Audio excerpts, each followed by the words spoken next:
यीशु मसीह का धन्यवाद हो। प्रभु यीशु मसीह के महान और उत्तम नाम में आप सभी को आशीष मिले।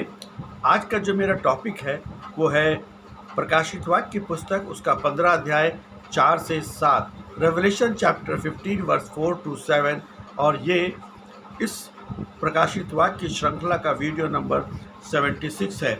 और यहाँ पे परमेश्वर के वचन में इस प्रकार से लिखा हुआ है, इन बातों के पश्चात मैंने देखा कि स्वर्ग में साक्षी के तंबू का मंदिर खोला गया, और वे 7 दूत जिनके पास 7 विपत्तियां थीं, मलमल के शुद्ध व चमत्कार वस्त्र पहने हुए तथा अपने सीने पर स्वर्णिम पट्टियां बांधे हुए मंदिर से निकले।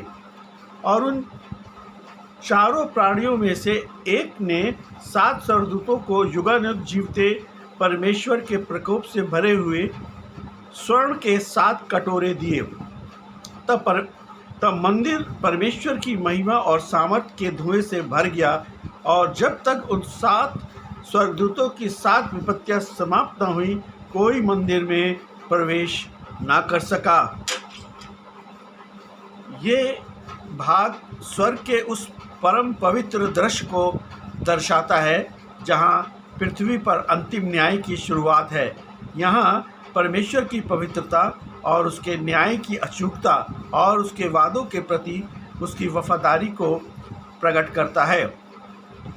रोमी साम्राज्य के दौर में इस पुस्तक को लिखे जाने के पीछे ठोस ऐतिहासिक कारण हैं। सम्राट डोमिटियन और साक्षी का तंबू पहली सदी के अंत में 95 एडी में जब यूहन्ना पतमुस द्वीप पर थे, तब रोमी कानून पूरी तरह से सम्राट की इच्छा पर चलते थे। जब यूहन्ना स्वर्ग में साक्षी के तंबू को खुलने की बात करते हैं, तो ये उस समय के मसीहों के लिए एक बहुत बड़ा ढाढ़स था। और इसका ऐतिहासिक अर्थ ये था कि रोमी अदालतें चाहे कितनी भी भ्रष्ट और क्रूर क्यों ना हो, सर्वोच्च स्वर्ग की अदालत में परमेश्वर की व्यवस्था 10 कमांडमेंट्स, लॉ ऑफ विटनेस आज भी सुरक्षित और सक्रिय है। मलमल के वस्त्र और रोमी ठाट बाट। रोमी साम्राज्य में सोने के आभूषण और बारीक मलमल केवल राजा, महाराजा और रोमी पुरोहित पहनते थे, जो अक्सर भ्रष्ट होते थे। यूहन्ना यहाँ दिखाते हैं कि असली न्याय करने वाले और असली शुद्ध वस्त्र पहनने वाले रोमी अधिकारी नहीं, बल्कि परमेश्वर के स्वर्गदूत हैं।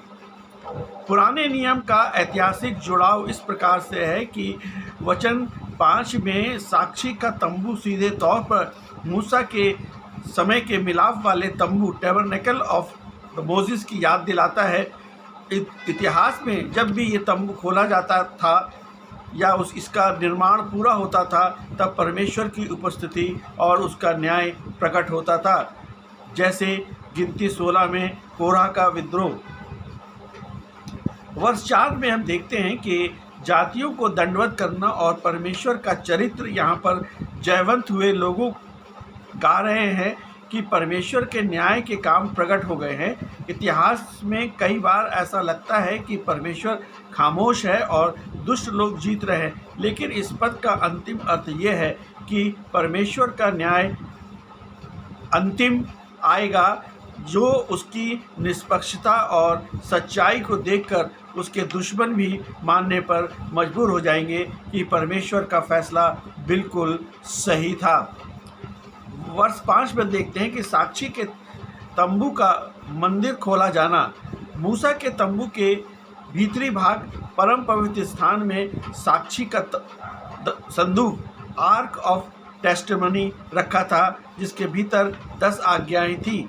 इस मंदिर के खुलने का गहरा आत्मिक अर्थ यह है कि परमेश्वर इंसानी गुस्से या बदले की भावना से न्याय नहीं कर रहा है, बल्कि वह अपनी व्यवस्था, अपने वचनों और अपने वादों के आधार पर न्याय कर रहा है, और वह अपने सताए हुए लोगों से किए गए वायदे को भूला नहीं है। वर्ष 6 में देखते हैं, 7 स्वर्गदूत का पहनावा पवित्रता और न्याय का मेल है। दूतों का शुद्ध और चमत्कार और चमकदार मलमल पहनना ये दिखाता है कि न्याय वे पृथ्वी पर उंडेले जा रहे हैं जिसको कोई खोट, पक्षपात या अन्याय नहीं है, वो पूरी तरह से पवित्र है, जिसको कि हम होली जजमेंट भी कहते हैं। सुनहले पटके, गोल्डन शैशेस, छाती पर सोने का पटका बांधना है राजकीय अधिकार और याजकपन का प्रीस्टहुड को दर्शाता है। प्रकाशित वाक्य अध्याय 1 में यीशु मसीह को भी इसी रूप में देखा गया था। इसका अर्थ ये है कि ये दूत स्वयं यीशु मसीह के पीछे और सीधे अधिकार से पृथ्वी का न्याय करने के लिए निकले हैं। बस 7 में देखते हैं कि चारों प्राणियों में से एक का कटोरा देना। सृष्टि की पुकार, 4 प्राणी यानी कि 4 लिविंग क्रिएचर्स पूरी सृष्टि का प्रतिनिधित्व करते हैं। इंसानी पाप के कारण पूरी प्रकृति और पृथ्वी सदियों से कराह रही है। रोमियो 8:22। जब इन प्राणियों में से एक दूतों को कटोरा सौंपता है, इस आत्मिक अर्थ ये है कि अब पूरी सृष्टि परमेश्वर से और अपने शुद्धिकरण और दुष्टता के खात्मे की मांग कर रही है। प्रार्थना और कटोरे का रहस्य। प्रकाशित वाक्य 5:8 में हमने देखा था कि स्वर्ग में धूप से भरे हुए सोने के कटोरे संतों की प्रार्थनाएं हैं। वहाँ सोने के कटोरे यानी यहाँ परमेश्वर के प्रकोप से भरे जाते हैं। मसीहों ने पृथ्वी पर जो आंसू बहाए हैं, जो प्रार्थनाएं की हैं, हे प्रभु हमारा न्याय कब होगा। प्रकाशित वाक्य 6:10। परमेश्वर ने उन प्रार्थनाओं को खोने नहीं दिया। वे प्रार्थनाएं परमेश्वर के न्याय का रूप लेकर पृथ्वी के दुष्टों पर बरसने वाली हैं। हमारी एक भी प्रार्थना व्यर्थ नहीं जाती है। ये अदालत परमेश्वर की है जब हमारे साथ न्याय में अन्याय हो, या याद रखें कि स्वर्ग का मंदिर हमारे लिए खुला है और बदला लेने की भावना से बचें, क्योंकि न्याय करने का अधिकार केवल पवित्र परमेश्वर का है। हमारी प्रार्थनाओं में सामर्थ्य है।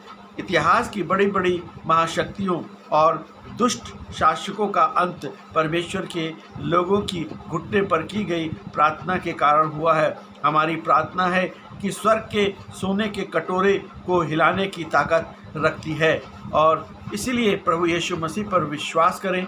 प्रभु यीशु मसीह से अपने पापों को मान लें, प्रभु यीशु मसीह से अपने पापों का पश्चाताप करें और यीशु मसीह को उद्धारकर्ता के रूप में ग्रहण करें। यही मसीह जीवन है। आमीन।